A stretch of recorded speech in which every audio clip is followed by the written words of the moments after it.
The United Nations' Emergency Relief Coordinator, Tom Fletcher, has called for an immediate ceasefire in Al-Fashir, the capital of Sudan's North Darfur region. This amid reports of significant civilian deaths, attacks on hospitals and the city's reported capture by the Rapid Support Forces.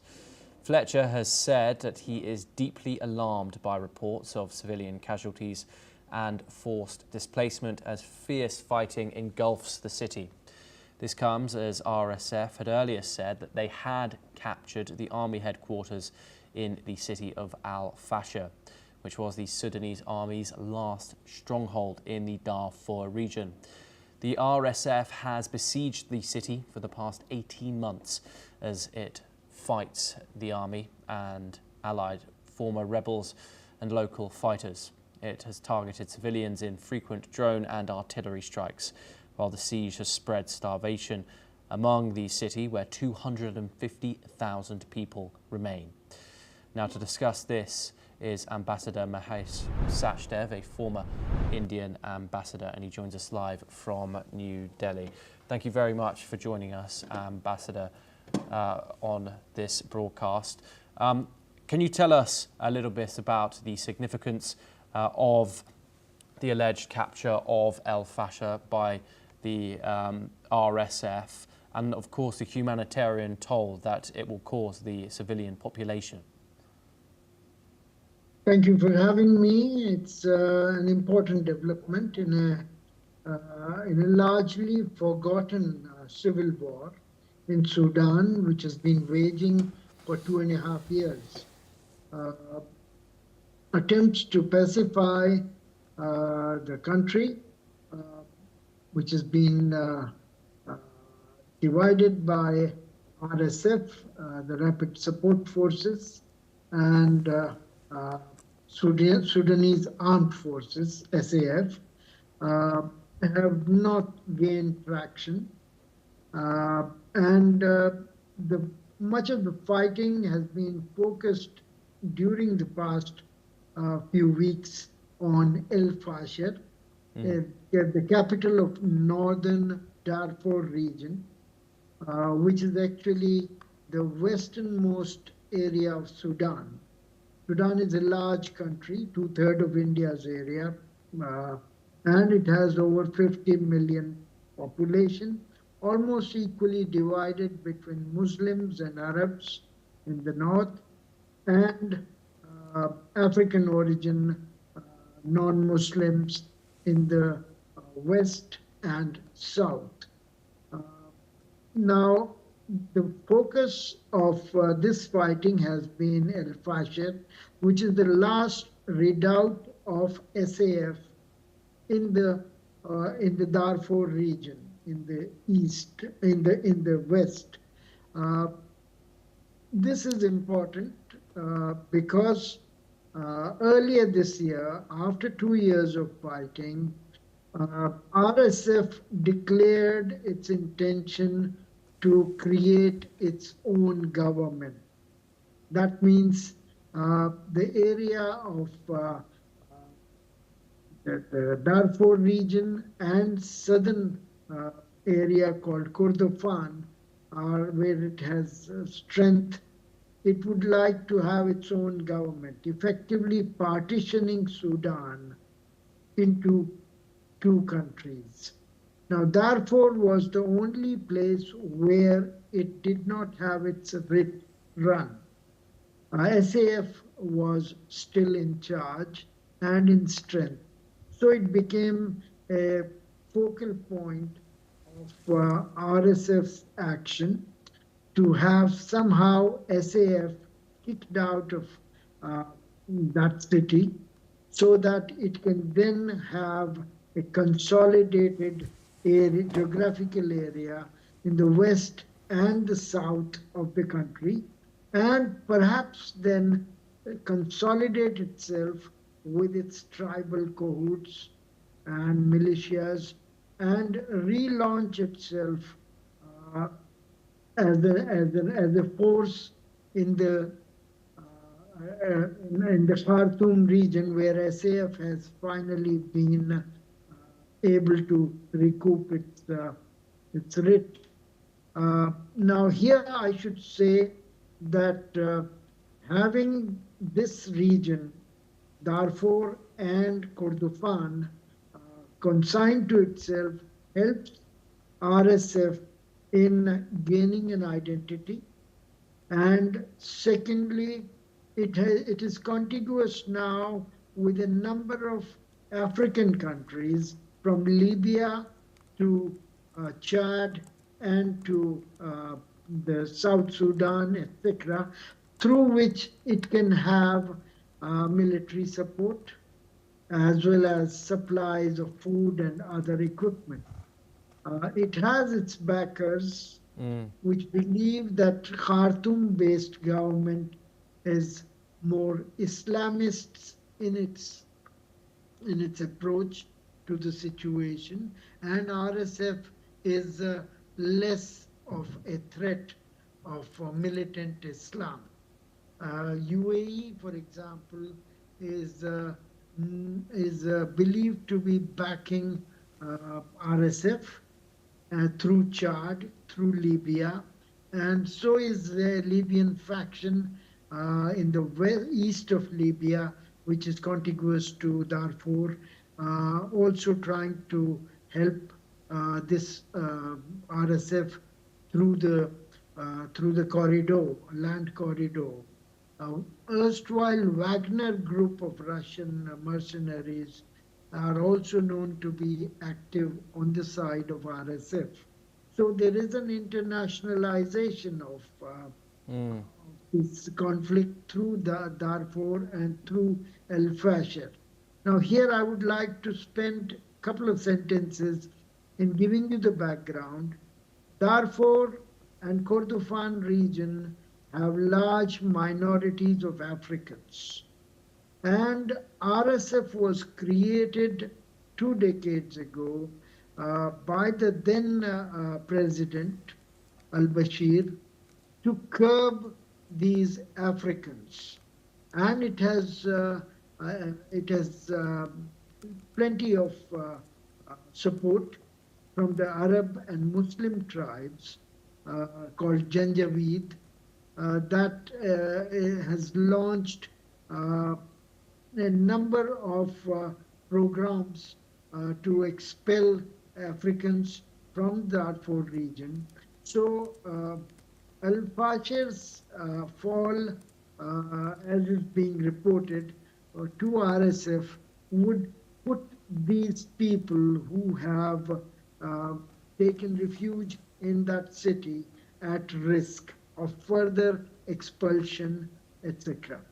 So that is where United Nations appeal comes into focus.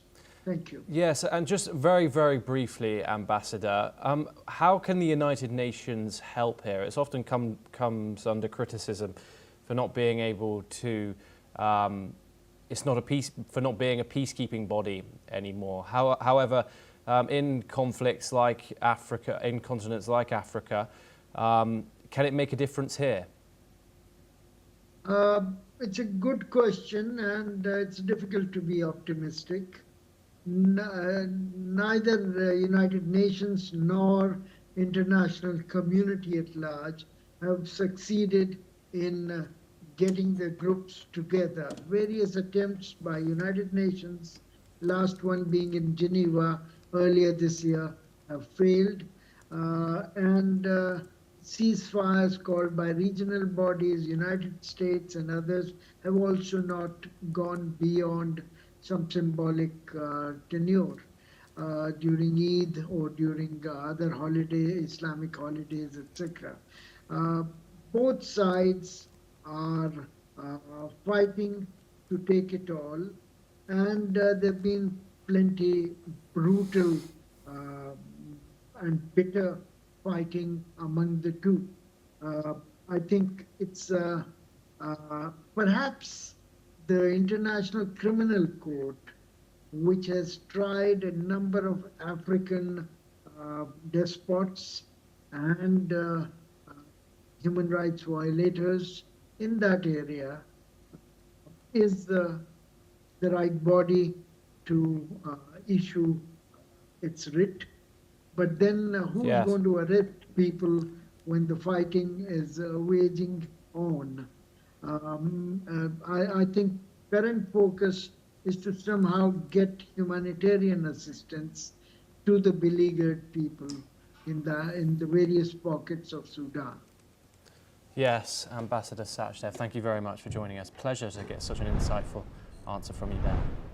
We stay, of course, in the African continent, where at least 4 people have been killed during protests in Cameroon's economic capital of Douala, ahead of the official announcement of the results in a highly contested presidential election. Hundreds of supporters of opposition presidential candidate Issei Chesoma Bakare defied a ban to hold protesters in several cities and clashed with security forces. Meanwhile, citizens are turning to social media to voice concerns amid protests and rising tensions over alleged vote rigging in favour of President Paul Biya. Let's in fact listen in to some of the citizens. We are tired of the situation and everybody is frustrated. Like, I think every Cameroonian experiences what we're going through one way or another. Now social media is more popular than it used to be. I mean, it's growing year by year. So we are beginning to find our voice, getting that courage, knowing that, okay, it's left on us to do something about it because it's our country and politics affects everybody, whether you're a doctor, a plumber, a bike rider, or an entrepreneur like myself, a farmer, whatever you do, our lives are basically decided by politics. So if we don't hold our leaders accountable, then we are basically leaving talks to decide our futures, and that's very dangerous. A lot of us who have come up to speak, people fear for our lives, people fear for our safety, because that is the country we find ourselves in. We find ourselves in a country that is dictatorship instead of democracy. But we don't know what will happen. And we have still decided that despite whatever will happen, we will not keep quiet. We will still speak up.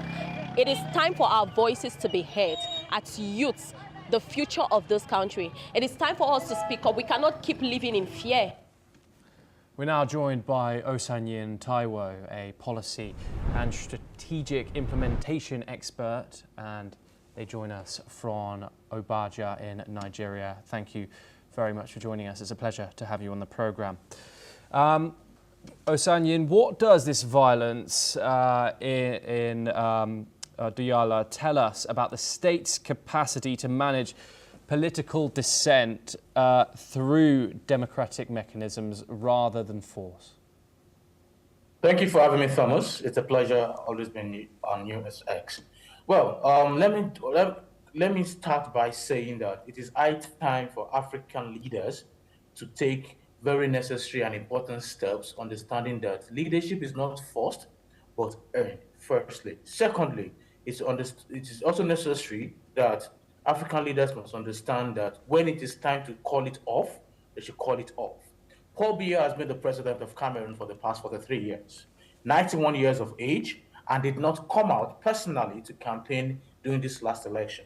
His photographs and statues were used as political campaign tools because of his inability to come out to contest the election. And then there are results proposed to be announced today, and tensions are already arising. It is very important that African leaders and people like Paul Biya must take very cognizant steps and follow steps like the likes of the former president of the Federal Republic of Nigeria, Goodluck Ebele Jonathan, who once said that no life should be lost because any politician wants to become a president.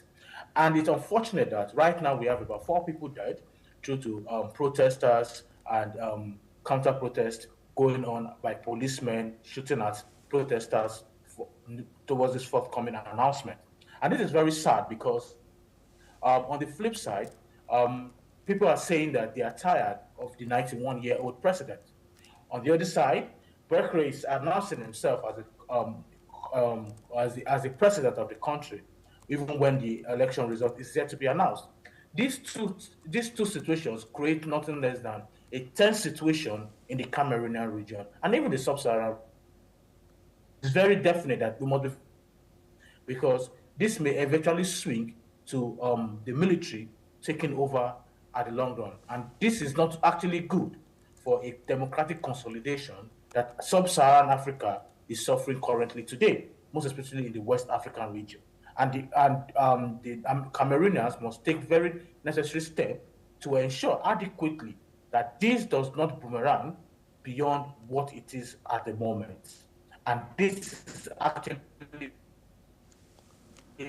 a step for the electoral body in Cameroon system should ensure that the winner of the election is properly announced without any form of favoritism or any form of bias or rigging, to avoid any other sense of tense situation that may happen or that has really occurred and escalate beyond what it is right now. Because if that does happen, we might be raging from a democratic system in Cameroon to a military dictatorship system. Yes, and Cameroon, Osayin, has had the same leader for over 40 years, as you've mentioned. From a governance perspective, how does such entrenched rule distort institutions meant to deliver credible elections? And of course, Africa is a continent with many old leaders. Of course, you've got Museveni in Uganda, who's been in power since 1986. You've got Ouattara, of course, who's leading Côte d'Ivoire, and you've got Equatorial Guinea's leader, who's been in power since 1979. What can you say about this pattern? This is a very insignificant system of leadership. If you look at these countries you've mentioned, from Cameroon to Côte d'Ivoire, Uganda, and the likes, that have had their presidents in position for over 3 decades, you realize that, one, there is no sort of development in these countries. Number 2, they do not command any international framework in terms of development, in terms of either from economy to security and what have you. So what we see is simple than to say that we have persons that are only hungry for being in the position of leadership as being president of the country without even any sense of governance. And this has been the situation of Cameroon, Uganda, and the likes. Look at what is happening in Uganda currently. Spirit is actually coming in to tell us that the Gen Z is actually wanting back. What a clownish statement. Because I don't want to believe that the Gen Z even know it or the real sense of it. And it's so clownish in the sense that it transfers to the end range of all other African regions that you have actually mentioned. And unfortunately, this is what creates a system that frustrates the African region, frustrates the African states, frustrates these countries to now say that, okay, if they cannot remove their leaders from a democratic system, they go into a chaotic system.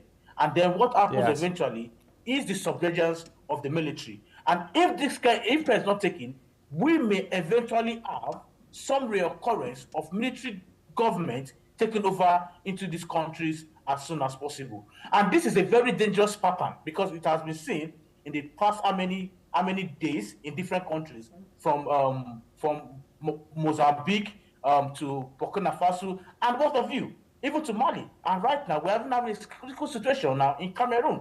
And this is going to be very critical because if African leaders do not take very drastic steps to understand that the people matter first as a pivotal tool for proper governance and for good leadership, they may eventually continue to rule the people rather than lead the people. Sanyin, we have to carry on. Do stay with us. We have further updates from Africa, where the rule